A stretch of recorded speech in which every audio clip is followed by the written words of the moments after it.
ఆదికాండము 22వ అధ్యాయం నుంచి మనం చదువుకుంటూ వెళ్తే, ఈ ఆదికాండం 22వ అధ్యాయం మనం చాలాసార్లు చదివాం. మీ సేవకులు లేక మీరు వెళ్ళేటువంటి సువార్త కూడికల్లో కూడా ఈ 22వ అధ్యాయము దేని విషయము రాయబడి ఉన్నదనేది మనందరికీ తెలిసిందే. కాకపోతే ఒక విషయాన్ని నేను జ్ఞాపకం చేస్తాను.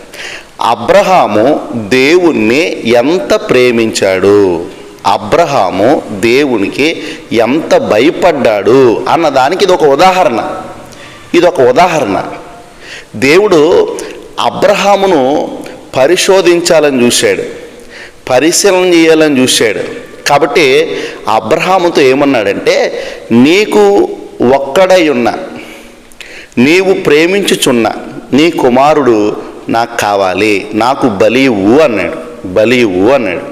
వెంటనే అబ్రహాము తన కుమారుడి మీద ప్రేమున్నా, తన కుమారుడంటే ఇష్టమున్నా, తన కుమారుడు మీద ఉన్న ప్రేమ కంటే, తన కుమారుడు మీద ఉన్న ఇష్టం కంటే దేవుని చిత్తానికే మొగ్గు చూపాడు. దేవుని ఇష్టాన్ని కోరుకున్నాడు, దేవుని మాటనే విన్నాడు.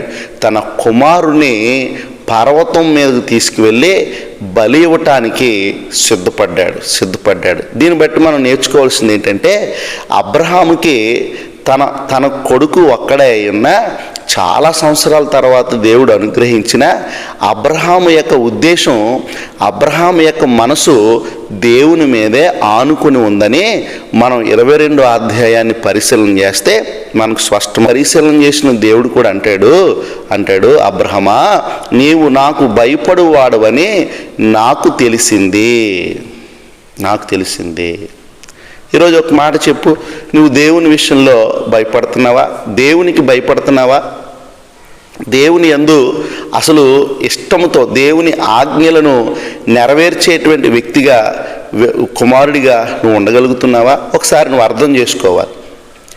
దేవుణ్ణి ప్రేమించటం అంటే దేవుని మాట వినటం, దేవుణ్ణి ప్రేమించటం అంటే దేవుని కొరకై బ్రతకటం, దేవుని ప్రేమించటం అంటే దేవునికి ఏదైనా ఇవ్వగలగటం.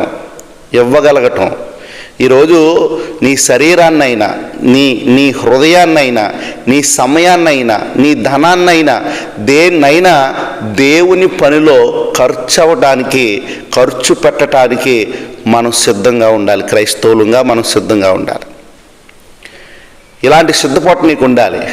అబ్రహాము తన కుమారుని అడిగితే దేవుడి కొరకు, దేవుని యొక్క ఆ ఆజ్ఞకు లోబడే విధంగా అబ్రహాము తన